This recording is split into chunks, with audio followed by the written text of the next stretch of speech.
පරිප්පු කරේට ඕන කරන දේවල් දැන් බලා ගන්න. මේ පරිප්පු ටික අපි මැටි ඇතලීකට දාගෙන මේකේ බොර ගතිය නැතු යනකම මේක හොද ගන්න ඕන 3-4 වතාවක්. පරිප්පු වලින් පරිප්පුවට පොඩ්ඩක් වෙනස් ඒක 7 වතාවක් හොද ගන්න වෙන වෙලාවලුත් තියෙනවා. මේ පරිප්පු එක අපි හොදගමු ඉස්සෙල්ලාම.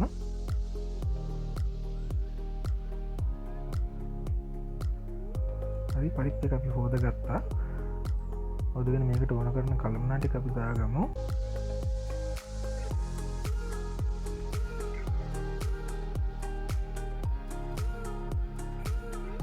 ඉස්සල්ලා මේකට එකතු කරනවා උදට ලොකු සුදුලූුණු බික් හීනයට පෙති කපාගන බික් දෙකක් විතර.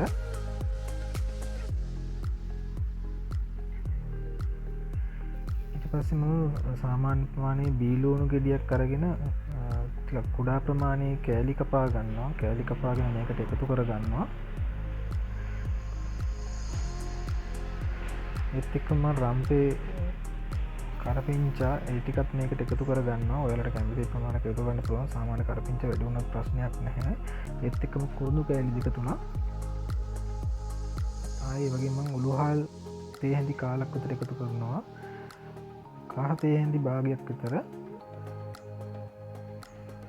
3-5 කුණු තේ හැඳි කාලක් විතර වගේ එකතු කර ගන්නවා. අවුමිරිස් කරල් 2-3ක් විතර කපා ගන්නවා. මේක නොදැම්මත් ප්‍රශ්නයක් නැහැ. උනාට අරමුණු දාන්නත් පුළුවන්. අමතරව මම ඔකු කිරි මේ පරිප්පු වැහෙන මට්ටමට වගේ දාගන්නවා. ඔකු පොල් කිරි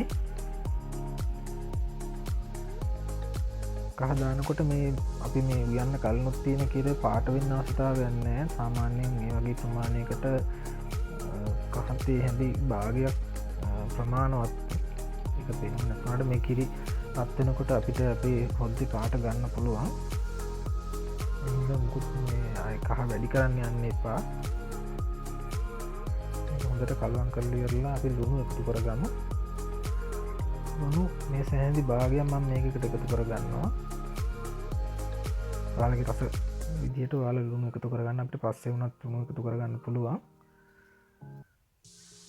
පොඩ්ඩක් කලවම් කරගමු.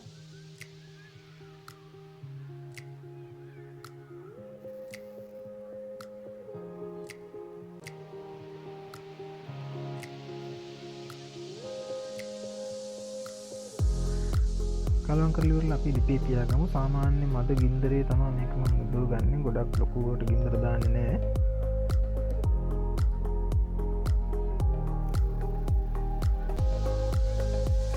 මද ගින්දරේ සාමාන්‍යයෙන් මේක විනාඩි 4ක් විතර වගේ යනකොට සාමාන්‍ය හොඳට රත් වෙනවා.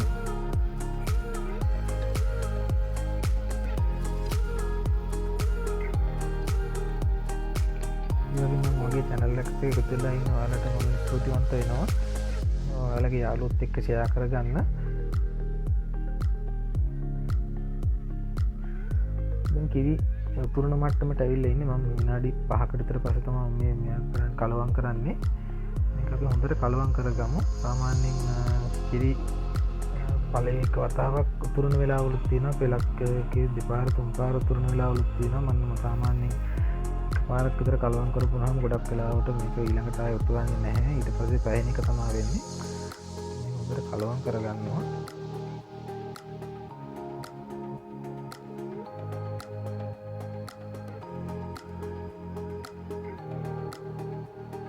දැන් අපි අර කුරුඳු 3-5 ඒ වගේ දේවල් එකතු කරපුවාම ඒවල තියෙන සුවඳ දැන් එනවා මේකේ. කුරුඳු දාගන්න නැතුවත් ඉන්න පුළුවන්. ඒ වුණාට ඒ සුවඳ පරිප්පුවක් කන එක ඇත්තටම මේ හොඳයි. පරිප්පු ඒ වගේම රහයි. පරිප්පු කියන්නේ සාමාන්‍යයෙන් මම නම් හිතන්නේ ඕනම කෙනෙක් උයන්න පුරුදු වෙලා තියෙන ඕන දෙයක්. අපි ඕනම තැනකදී පරිප්පු ටිකක් උයා ගන්න එක පුරුද්දක් වශයෙන් මිනිස්සු කරගන්නවා. ඒ හින්දා ඔයාලා ඉගෙන ගන්න පරිප්පු සාමාන්‍ය විදිහට උයනකම මේක එක එක විදිහට උයන්න පුළුවන්. දැන් අපි අපිට පුරනවා අපේ හොදි එක. මන්තාව විනාඩියක් විතර වගේ හොඳට කලවම් කරගන්නවා. ඒකට ඇට ගතියට වගේ තියෙන්න ඕන. මේ වගේ ගොඩාරියක් කලවම් කරන්න එපා. මේ පරිප්පු එක කැඩෙන්න පුළුවන්. අන්න සාමාන්‍යයෙන් පරිප්පු එකක් තියෙනකොට පොඩ්ඩක් අර කලවම් ගතියකට තියෙන්න ඕනේ. ඇට ගතියකට නැතුව.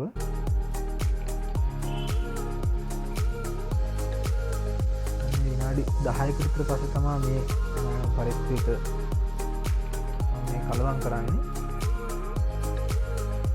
මම අපි ලුණු බලනවා මට ලුණු ඇත්තටම ඇති ආයෙ මට දාගන්න අවශ්‍ය නැහැ. ඔයාලා තුන බලලි වල වාට තුන මදි වගේ කියලා හිතනවා නම් ලුණු ටිකක් දාගන්නත් පුළුවන්.